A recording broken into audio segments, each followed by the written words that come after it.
अम्मी हाल के बाहर बैठ गईं। इब्तिदा में कुछ देर के लिए मुकम्मल सुकूत रहा, फिर ऐसी आवाज सुनाई देने लगी जैसे गंदुम के पत्ते हवा में उड़ रहे हों। ये शोर बतदरीज ऊंचा और कई आवाजों में बदलता चला गया। अम्मी ने घबराकर हाल का दरवाजा खोल दिया। कमरे में खौफनाक शोर बदस्तूर जारी था। हवा इतनी सर्द और तेज थी कि रौनगटे खड़े हुए जाते थे। दादी सकते के आलम में एक कुर्सी पर बेहिस वाव हरकत पड़ी थीं। अम्मी घबराकर आगे बढ़ें। अस्सलामु अलैकुम, ओशीन स्टोरी सेंटर पर खुश आमदीद। आज फिर एक नई कहानी के साथ आपकी खिदमत में हाजिर हैं। ये फरवरी 1917 का वाक़या है। मेरे वालिदैन पीट और लेना मर्फी को इक्तिसादी मुश्किलात का सामना था। उनकी नई नई शादी हो थी। नौबयाहता जोड़े को मकान के हुसूल में सख्त दुश्वारी पेश आ रही थी। आखिर इन्होंने 2 और नौबयाहता जोड़ों के ताउन से एक मकान किराए पर लिया, जिसमें हर जोड़े के लिए सिर्फ एक कमरा था। कई हफ्तों की तगवाव दो के बाद सुनता अना कैलफ के नवा में वो एक ऐसा मकान तलाश करने में कामयाब हो गए जिसमें 7 कमरे थे और किराया भी बहुत कम था। ये मकान एक सड़क के इख्तिताम पर खेतों के बीचों बीच वाक़े था और अक़ब में खुश रंग दरख्तों के झुंड थे। 3 मंजिला मकान सूरज की रोशनी में दूर से चमकता दिखाई देता। तीनों जोड़े खुशी खुशी के मकान में मुंतकिल हुए। पहली मंजिल में सामान रखा। कुला डाल और कैथराइन नेल्सन ने सामने के रुख वाली ख्वाबगाह पसंद की। डक और नूरा चुपमैन ने दूसरी मंजिल पर एक वसी वाव अरीज कमरे को ख्वाबगाह बनाया और मेरे वालिदैन के हिस्से में वसी हाल के सिरे का कमरा आया। मकान चूंकि बहुत बड़ा था, इस लिए तीसरी मंजिल को बंद रखने का फैसला किया गया ताकि गर्मी से बचा भी रहे और सामान भी ज्यादा बिखरने न पाए। सामान को तरतीब देने और मकान की आराइश में ज्यादा वक्त न लगा, क्योंकि मकान पहले ही से खूब सजा हुआ था। घर की तज़ीन वाव आराइश, शानदार बागीचा, संग मुरम्मर के चबूतरे मालकों के तमूल की शहादत दे रहे थे। नौजवान जोड़े हैरान थे कि मालकों ने इस कदर शानदार मकान छोड़ना कैसे गवारा कर लिया। अम्मी को पुरानी चीज ये जुमा करने का जुनून था और आस मकान में पुरानी चीजों का खजाना देखकर उनकी खुशी की कोई इंतहा न रही। सामने की ख्वाबगाह में शानदार टाइलों की मखरूती अंगीठी थी। ये कमरा बैजवी था, छत गुंबददार, जिसके वस्त में खूबसूरत जंजीरों के साथ मूर्तियां लटक रही थीं। खूबसूरत बालकोनी ने मकान का हुस्न दोबाला कर दिया था। इन्हें इस मकान में आए चंद दिन गुजरे थे। कैथरान, नूरा और अम्मी सीढ़ियों के दरवाजे पर रंग कर रही थी कि इन्होंने बल खाती हुई आहनी सीढ़ियों पर किसी के दौड़ने की आवाज सुनी। वो तीनों यकलखत मुड़ी। पूरी सीढ़ियां उनकी सामने थीं, ताहम पैरों की चाप के बावजूद सीढ़ियों पर कोई नजर नहीं आ रहा था। इस रात जब इन्होंने इसका जिक्र मर्दों से किया तो उनके लबों पर मुस्कुराहट फैल गई और मुआमला खत्म हो गया। कई रोज बाद रात को जब घर के लोग गहरी नींद सो रहे थे, कैथरान की खौफनाक चीख ने इन्हें जगा दिया। वो पुकार रही थी, कोई मेरा गला घूंटने की कोशिश कर रहा है, मुझे बचाओ, मैं उठ नहीं सकती। सब इसकी ख्वाबगाह में जा घसे। वो किसी नादीदा ताकत से उलझी हुई थी और वहशियाना अंदाज में हाथों को हवा में लहरा रही थी, जैसे हुआ से लड़ रही हो। इसके खावनत का चेहरम खौफ से जरद हो गया था। वो कैथरान को बिस्तर से उठाने की नाकाम कोशिश कर रहा था कि नादीदा ताकत ने जोर के धक्के से कैथरान को फर्श पर गिरा दिया।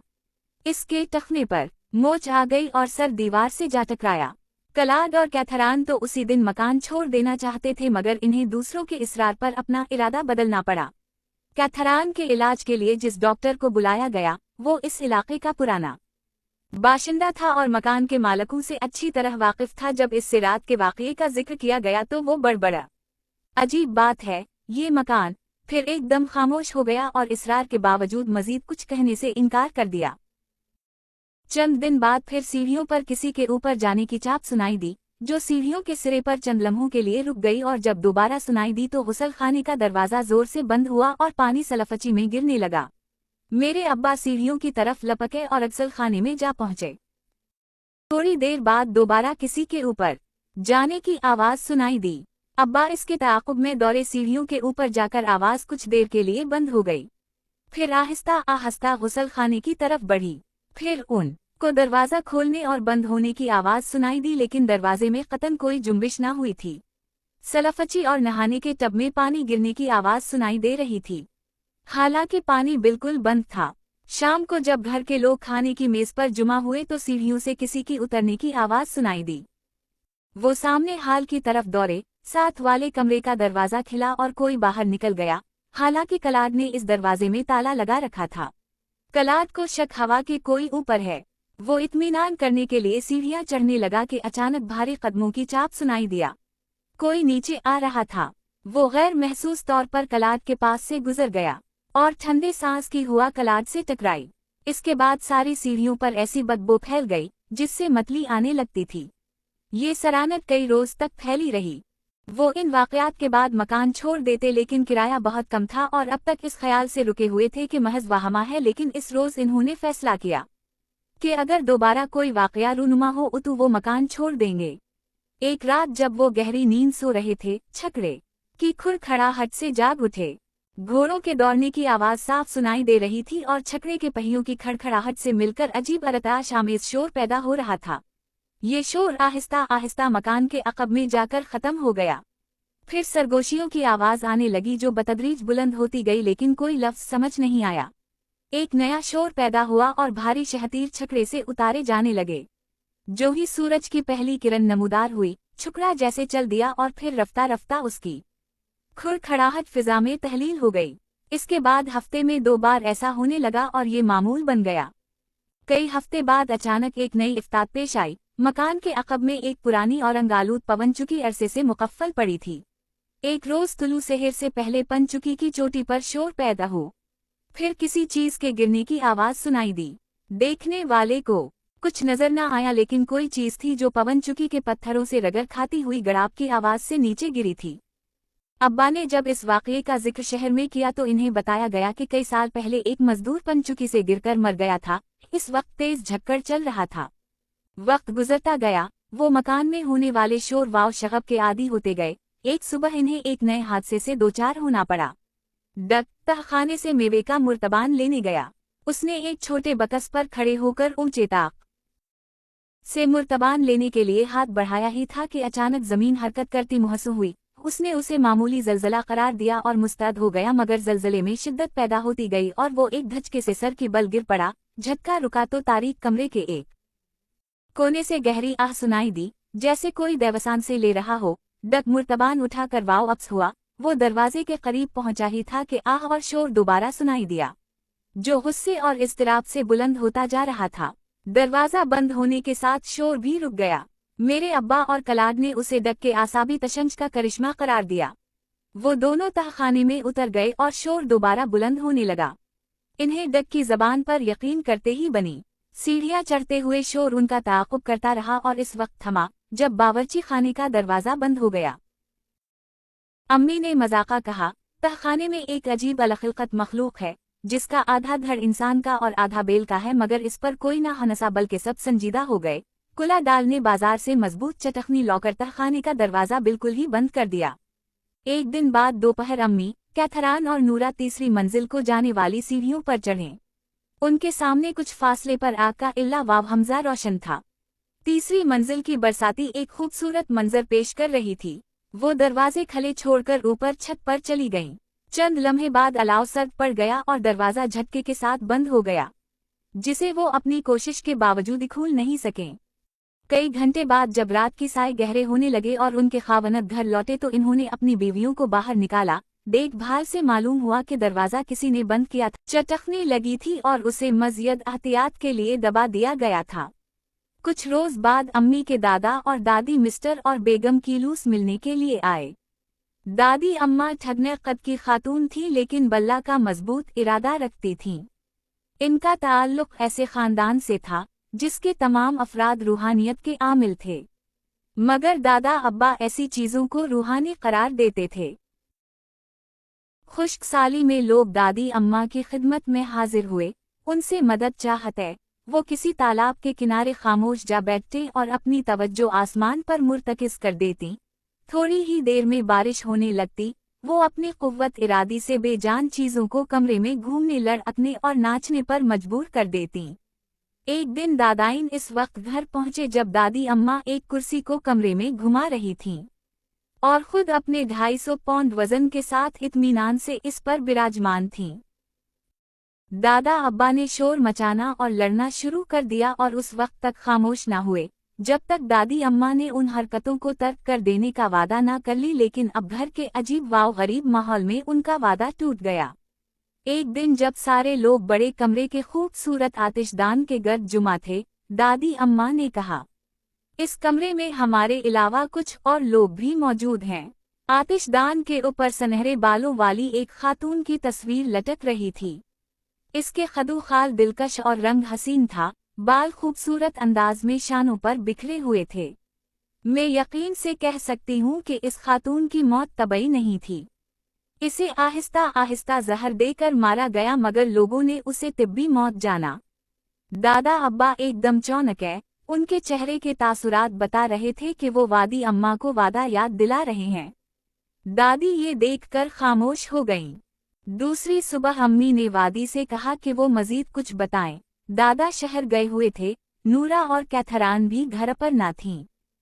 दादी ने वादा कर लिया और बताया कि इन्हें कुछ देर के लिए इस कमरे में तन्हा रहना पड़ेगा, तब वो कुछ बताने के काबिल हो सकेंगी। वो अंदर चली गईं और अम्मी हाल के बाहर बैठ गईं। इब्तिदा में कुछ देर के लिए मुकम्मल सुकूत रहा, फिर ऐसी आवाज़ सुनाई देनेगी जैसे गंदुम के पत्ते हवा में उड़ रहे हों।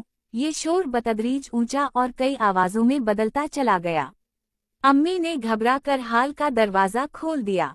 कमरे में खौफनाक शोर बदस्तूर जारी था। हवा इतनी सर्द और तेज थी कि रौनगटे खड़े हुए जाते थे। दादी सकते के आलम में एक कुर्सी पर बेहिस वाव हरकत पड़ी थीं। अम्मी घबरा कर आगे बढ़े और उनकी हथेलियां रगड़ने लगी कि अचानक अब्बा और दादा कमरे में दाखिल हुए। ये देखकर वो भी घबरा गए और इन्हें ऊपर ख्वाबगाह में ले गए। थोड़ी देर बाद जब दादी को होश आया तो अम्मी उनके पहलू में बैठी थी और दादा वहां ना थे। इन्होंने अम्मी से कहा, तुम्हें कमरे में दाखिल ना होना चाहिए था। वो ये बताने पर रजामंद हो गए थे कि इन्हें क्या चाहिए और वो किसी शर्त पर मकान छोड़ेंगे। अचानक तुम कमरे में दाखिल हुए। उसी मकान में एक जबरदस्त अलमिया वकू पजीर हवा है। सुनहरी बालों वाली औरत को मारा गया है। इस घर में कोई गैर इंसानी और बेरहम मखलूक है। मैं इन चीज़ों से नहीं डरा करती, मगर आज मैं भी खौफजदा हूँ। अम्मी ने महसूस किया कि दादी अम्मा नून गुन्ना का चेहरा गैर मामूली तौर पर जर्द है और उनकी जबान बात करते हुए लड़खड़ाती है। वो उससे पहले कभी इतनी खौफजदा नहीं हुई थीं। दूसरी सुबह दादी ने जाने की तैयारी शुरू कर दी, क्योंकि रात भर कोई इन्हें तंग करता रहा था और वो एक लम्हे के लिए भी सो ना सकी थीं। वो हाल कमरे की तस्वीर को आखिरी नज़र देख लेने के लिए अंदर दाखिल हुए। अम्मी उस वक्त बावर्ची खाने में थी कि अचानक दादी अम्मा की चीख सुनाई दी। घर पर सिर्फ अम्मी और दादा अब्बा मौजूद थे। वो दौड़ते हुए कमरे में दाखिल हुए।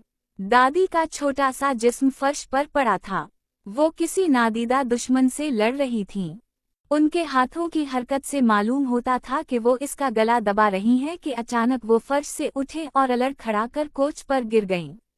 उनका चेहरा जर्द हो गया, दम घुटने लगा और ये इस बात की अलामत थी कि कोई उनका गला घूंट रहा है। इससे पहले कि कोई अनजानी उंगलियां उनका गला दबा दें। दादा चीखे, खुदा के लिए उसे बख्श दो। वो बार बार यही दोहरा रहे थे कि किसी चीज ने पूरी ताकत से दादी अम्मा को जमीन पर दे मारा। दादा तेजी से आगे बढ़े और बीवी को बाजुओं पर उठाकर बाहर भागे। हम अब कभी इस मनहूस घर में ना आएंगे। इससे पहले कि कोई खतरनाक हादसा पेश आए, तुम इस मकान को छोड़ दो। अम्मी जब वादी अम्मा को उल्लू दाई बोसा देने के लिए झुके तो इन्होंने सरगोशी की। मैं उसी सुनहरी बालों वाली खातून से मसरूफ गुफ्तगू थी कि मैंने उसके पीछे एक खौफनाक मखलूक को खड़े हुए देखा। ये कामत में आदमी के बराबर है, मगर मैंने उससे पहले ऐसी मखलूक कभी नहीं देखी। इसकी नारंगी रंग के बाल सख्त खुरदरे और खड़े हैं और हाथ अंदर की तरफ मुड़े हुए। ये मखलूक खातून के गर्द चक्कर काटते हुए आ और मेरे करीब खड़ी हो गई, फिर कहने लगी, मैं तुम्हें खत्म कर दूंगा। मेरी गर्दन देखो, जहां उसने अपने नाखून मेरे गोश्त में गाड़ दिए। ये जख्म बहुत गहरा है। वादा करो कि तुम इस मकान को छोड़ दोगी, क्योंकि ये मकान बहुत जल्द नजर आतिश हो जाएगा और बुनियादों के सिवा और कोई चीज ना बचेगी। दादी अम्मा की गर्दन का जख्म जिंदगी भर बाकी रहा और मखलूक से मुकाबले के बाद इनकी आवाज़ इस कदर बैठी थी कि वो सरगोशी में बात करती थीं। इस पर इसरार मकान की ये दास्तान एक रात अपनी इंतहा तक पहुंचकर ख़त्म हो गई, कैथरान और कलाड अपने कमरे में थे। कैथरान ने हसब मामूल अपने बाल साफ किए और बिस्तर पर लेट गई। चंद लम्हे बाद एक चौंका देने वाली चीख के साथ इस ने अपने बिस्तर को नोचना शुरू कर दी। डक और अब्बा उनके कमरे की तरफ दौड़े। कलाड अपने जूतों से बुरी तरह बिस्तर पीट रहा था। अब्बा ने कैथरान के पांव पर पड़े हुए बिस्तर के कंबल को पलट दिया। एक बहुत बड़ी चमगादड़ कैथरान के पांव से चमटी हुई थी। अब्बा ने उसे छटराने की कोशिश की मगर नाकाम रहे। आखिर डक के जूते की एक जबरदस्त ठोकर के साथ चमगादड़ फर्श पर आ रही। फर्श पर गिरते हुए वो उड़ी और कमरे के एक शीशे को तोड़ती हुई बाहर तारीकी में गुम हो गई। अगली सुबह इन्होंने ये मकान छोड़ दिया। वो सब अलग अलग हो गए। मकान उसी तरह आरास्ता था। अब्बा ने सिर्फ गुलाब के चंद गमले और एक किताब वहां से उठाई और आज यही दो चीज़ें इस मकान की यादगार हैं। क्योंकि उनके छोड़ने के चंद दिन बाद मकान को अचानक आग लग गई और बुनियादों के सिवा सब कुछ जलकर राख हो गया।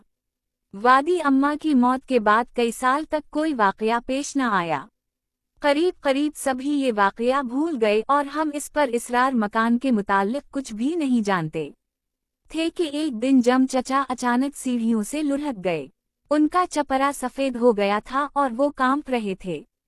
स्टोर में कोई चीज है। इसके बाल नारंगी और खड़े हैं। इसने मुझे दरवाजे से झांक कर देखा फिर दरवाजा बंद कर लिया। इस पर यकीन करो ना करो मैंने अपनी आंखों से देखा है। वो बुड़बड़ा रहे थे। उनके हवास बहाल हुए और हम उनका मजाक उड़ाने लगे। मगर वो निहायत संजीदा थे। इन्होंने हमें इस मकान की कहानी सुनाई और दादी अम्मा की मौत का वाकया भी। इसके बाद वो अक्सर घर में किसी पर इसरार शुए की मौजूदगी की शिकायत करते मगर हम या मजाक में डाल देते। आखिर एक दिन जम चचा अपनी चारपाई पर मर्दा पाए गए। 1948 हमजा में मेरे वालिदैन सैन बर्नार्डिनो के उसी मकान में उठ आए जहां चचा जम की मौत वाक़ई हुई थी। ये मकान दादी अम्मा ने बनवाया था। मेरा बेटा माइक उनके साथ था। अम्मी ने अपने लिए दूसरी मंजिल के 3 कमरों में से दरमियाना कमरा मुंतखब किया और अब्बा ने इसके साथ का कमरा ले लिया। माइक अम्मी की साथ था। यहाँ उनकी पहली रात थी। अम्मी 3 बजे तक निहायत पुरसुकून नींद सोई रहीं कि किसी के कदमों की चाप ने इन्हें जगा दिया। कमरे में कोई चल फिर रहा था। सामने एक साया दिखाई दिया। इन्होंने आवाज दी। ख्याल था कि अब्बा अपनी कमख्वाबी की शिकायत की वजह से सो नहीं सके। साया तेजी से बिस्तर की तरफ पलटा और करीब पहुंचकर इन्हें घूरने लगा। माँ का कहना है कि चेहरा कतन गैर इंसानी था। इसने अपना बदहैत हाथ माइक की तरफ बढ़ाया जो अभी तक सो रहा था। अम्मी ने खौफजदा होकर बिस्तर से निकलने की कोशिश की मगर उसने इन्हें वापस धकेल दिया। अम्मी ने इसके चेहरे पर एक भर पौर नजर दौड़ाई। गहरे जर्द और खौफनाक दांत आगे को निकले हुए थे और आंखें गौमड़ों में छपी थीं। माइक को ताड़ते हुए उसने दोबारा बिस्तर तक पहुंचने की कोशिश की लेकिन अम्मी इसके रास्ते में हाइल हो गईं।